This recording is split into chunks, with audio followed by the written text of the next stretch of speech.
Protagonistas del spot que grabó el gobierno nacional en el día de ayer, el testimonio quizás más relevante fue el de Luis Labraña. Está del otro lado, no suele hablar en los medios, así que gracias por atendernos, Luis.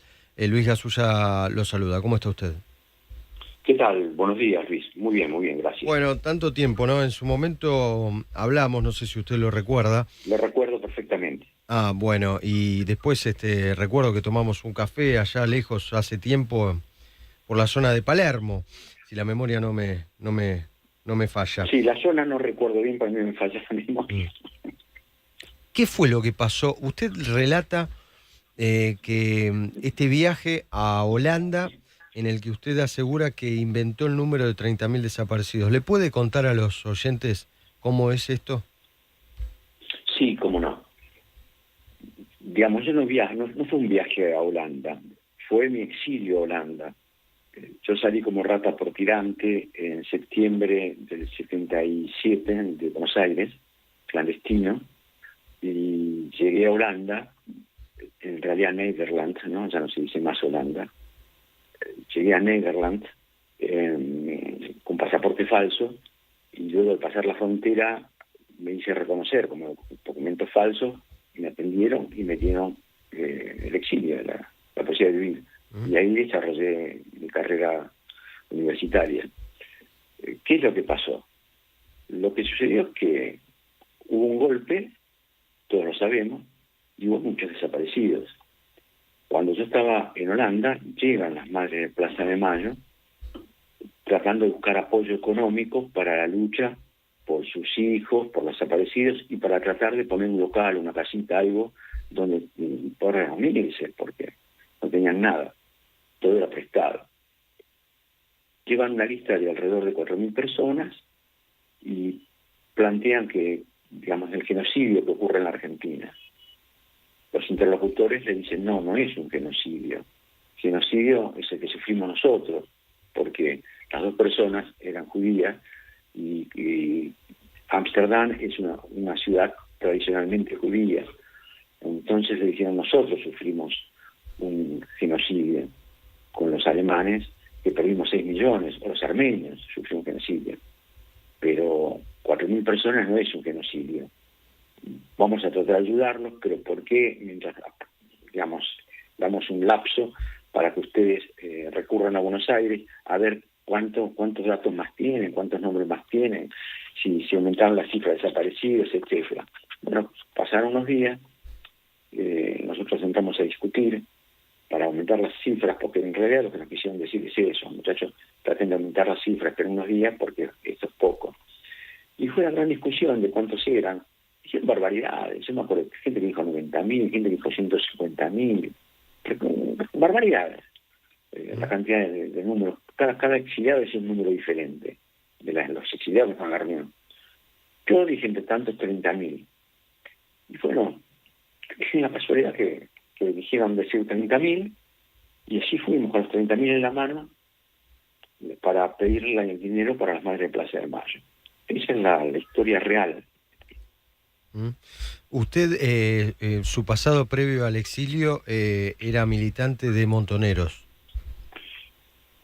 Yo era combatiente de las Fuerzas Armadas Peronistas, después lo fui de la organización Montoneros, y por último las Fuerzas Armadas Revolucionarias, que se fusionaron con Montoneros en el 73, pero se fusionaron cuando yo estaba en la cárcel, y al salir de la cárcel, con el triunfo de la lista peronista, abandoné las armas, porque mi única función en ese momento era la vuelta de Trump.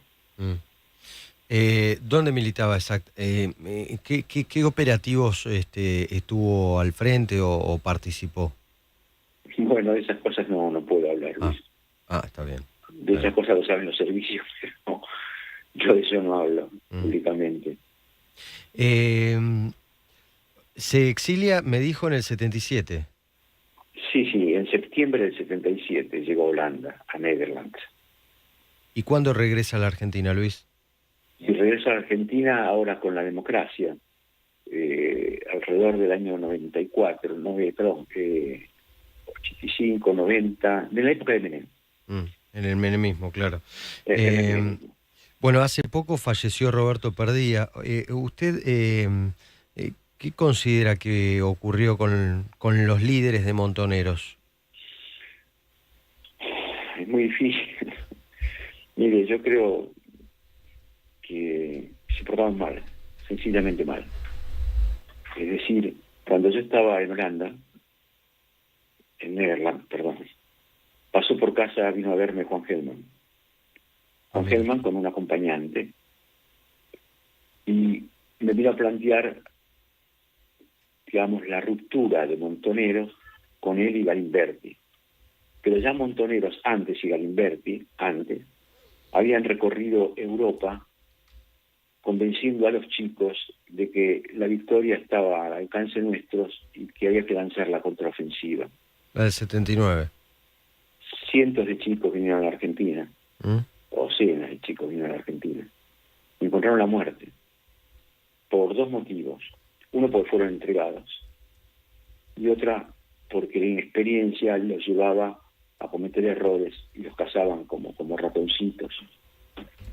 Es decir, vos necesitas morir para que yo pueda vivir en el exilio y ser el comandante de un ejército fantasma. Eso no tiene ni olvido ni perdón. Filmenich, Boca Narvaja y Perdida. ¿Cuándo le hizo un clip usted en su cabeza?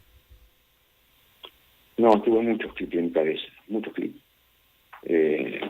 Pero el fundamental fue cuando comprendí que el camino armado y fundamentalmente el bloque socialista, porque tuve en mi casa una exiliada albana que no conocía lo que era la banana, el durazno, y no me acuerdo de otras cosas más, porque estaba muerta de hambre en un régimen socialista, me di cuenta que el comunismo no era la solución. Sobre todo cuando fui a Berlín, que fui a Berlín con la caída del muro, traje unas piedritas a Buenos Aires, que regalé, y paso del lado de Berlín, oriental, y vamos con la persona que va conmigo, mi compañera en ese momento que me acompaña, la persona holandesa que me acompaña, vamos a comer y no encontramos un restaurante. Al final encontramos un restaurante que hay una cola de una cuadra y media, y nos ponemos en la cola.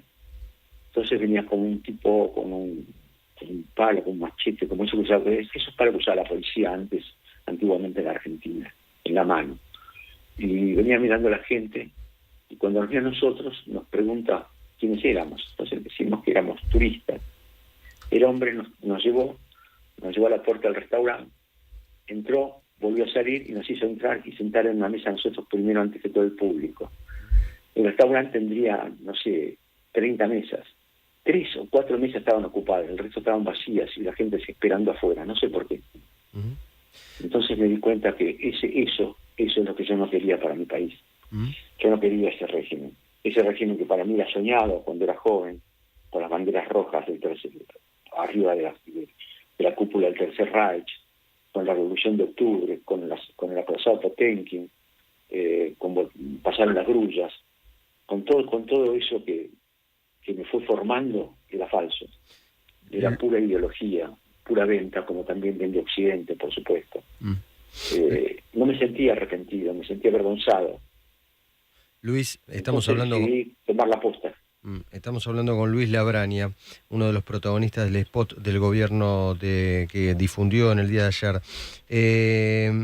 ¿Usted coincide con Tata Joffre, que aseguró que se hicieron negocios con los derechos humanos? Bueno, eso lo planteé yo oficialmente muchas veces y me repudiaron por eso. La cosa es muy simple. Nosotros tenemos 8.753 desaparecidos. Vamos a redondear la cifra para ser más fácil. Nosotros tenemos 8.000 desaparecidos. Y se le pagó a 30.000 desaparecidos. Se utilizaron 3.000 millones de dólares. La pregunta es, esas personas, esos 22.000 desaparecidos que no tienen nombre, que no están registrados, que no figuran en ningún lado, ¿por qué cobraron? Esa es la pregunta. ¿Por qué cobraron? ¿Por qué estafaron al fisco? ¿Por qué aumentaron una cifra que era inexistente, que es poco, 8.000 desaparecidos? ¿No le alcanza a los demócratas, a los burócratas, a los partidos políticos, 8.000 desaparecidos que tuvimos nosotros? No, necesitaban la excusa para estafar al Estado, para la caja negra, la famosa caja negra de los corruptos. Cuando yo me pregunto siempre en los últimos tiempos, ¿quiénes fueron los culpables? Fueron los militares, fuimos nosotros. ¿Quiénes fuimos culpables del conflicto?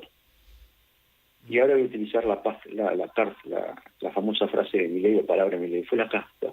La casta que de los años 30 vino continuamente, primero radicales y conservadores, después se unieron peronistas, hay socialistas también, ojo al socialismo, porque el socialismo levanta banderas, pero también coincidía y votaba en el Parlamento leyes que nos correspondían. Por ejemplo, no recuerdo el nombre de la famosa socialista, votó en contra de la ley para la defensa de las mujeres, y ahora resulta socialistas son los defensores de las mujeres. Entonces toda esa casta política, esa suciedad, toda esa porquería, nos fue aislando, nos fue haciendo tomar distancia de esa gente y decir, no, nosotros somos puros, nosotros no somos igual que ellos. Fíjate, hubo un grupo de hombres que tomó Santiago, tomó La Habana. ¿Por qué no podemos nosotros, que somos más y tenemos un líder que es Perón? Bueno, ahí comienza la cosa y ya sabemos cómo terminó. Luis, ¿qué tal? Agustina Girón lo saluda, buen día. Mucho gusto, buen día. Ayer hablaba con el Tata Joffre, que también participa del video, y le hago a usted la misma pregunta que le hacía yo a él, ¿no? Muchos dicen, volviendo a hablar de los números, ¿no? Muchos dicen que la de 30.000 es una cifra abierta porque se trata de desaparecidos, pero más allá de eso, ¿cuánto suma hoy seguir discutiendo la cifra, ¿no? Digo, ¿este video va a abrir o cerrar más la grieta? ¿Qué opina? La grieta no se va a cerrar fácilmente. Yo le decía el otro día a una gente, que no sé si no lo dije en el video, que tendría que, junto al muro de nuestros muertos, que hay muchísima gente que murió antes del proceso militar, por ejemplo, Diego Feliz y Manuel Millón, y muere junto a mí. Entonces, Bianchini muere también en el 71. Digamos, todos esos, o Emilio Mariano Jauregui en el 69. Digamos, tendríamos que poner otro muro, digamos, también en diagonal al muro de nuestros muertos, con el muro de las víctimas, con las víctimas de esta guerra, del otro bando y los inocentes, y dejar en el centro un espacio, porque ese espacio es la grieta. Esa grieta no se va a cerrar tan fácilmente. No es una grieta que tenga cura, sino que es una grieta que va a tener olvido en la historia, o va a pasar desapercibida, o va a ser simplemente un relato en la historia. Pero a las nuevas generaciones, no importa 3 pepinos que nosotros, van a estar los buenos y van a estar los malos, pero no van a tener peso real político. Otra crítica que realizaron los organismos de derechos humanos sobre el video es que lo que dicen es no muestra la historia completa, sino que una vez más se muestra un solo lado para justificar el accionar de la Junta Militar. ¿Usted qué piensa hoy de los militares? ¿Cree que fueron crímenes de lesa humanidad? ¿Cree en esta teoría de los 2 demonios? ¿Cree que hubo asimetría del Estado? ¿Cuál es su mirada hoy con la perspectiva del paso del tiempo? En primer lugar, no hubo 2 demonios. Ya lo planteé, hubo 2 ángeles caídos, es decir, 2 sectores que pelearon por la patria, de uno y otro lado. En segundo lugar, nosotros, porque ahora se niega que nosotros decíamos una guerra, en todos nuestros documentos, en las revistas, en todos lados figura que nosotros estábamos desarrollando una guerra revolucionaria. Entonces, en una guerra nadie es bueno. Miremos lo que hicieron los norteamericanos, lo que hicieron los rusos, lo que hicieron los chinos, lo que hicieron los alemanes, lo que hicieron los ingleses. En una guerra el ser humano es un monstruo. Lo que quiere es aniquilar al enemigo. Y todo es válido. Todo es válido. Moralmente no es válido, pero en la guerra, en el territorio, en el combate, todo es válido. Porque el odio es lo que fluye. Entonces, en este momento hablar, digamos, de si va a ayudar o no va a ayudar. No va a ayudar. Lo único que ayuda es el tiempo y hacer las cosas bien de acá en adelante. Acá hubo 2 sectores que para la historia fueron chicos malos. Unos subversivos, los otros criminales. Eso es lo que va a decir la historia. Pero nosotros no podemos seguir guardando en una celda oscura a gente de 90 años, porque seríamos igual que ellos. Porque eso ya no es justicia, eso es venganza. Y eso no tiene ningún sentido cuando los narcos se manejan por la calle, cuando los corruptos que robaron el país en los últimos años nos llevaron al 50% de la miseria están sueltos, cuando los delincuentes entran y salen y matan, y vamos a tener a unos viejos que pelearon contra nosotros porque creían en la patria y usaron todos los métodos que se usan en una guerra, encerrado. Luis, Somos una basura nosotros entonces. ¿escuchó lo que dijo Estela de Carlotto, que dijo que hay que cansarlo hasta que se vaya Milei? Voy a contestar lo de Villarroel. ¿Y a vos quién te votó? Luis Labraña, gracias por el testimonio. No, faltaba más. Adiós, hasta pronto. Era Luis Labraña, ex militante montonero, la persona que asegura que él inventó el número de los 30.000 desaparecidos, uno de los 3 protagonistas del spot que grabó el gobierno nacional ayer para recordar el 24 de marzo del 76, y que no va a ayudar a cerrar la grieta, como el propio protagonista Labraña acaba de decir. Qué testimonio, gran entrevista, gran trabajo.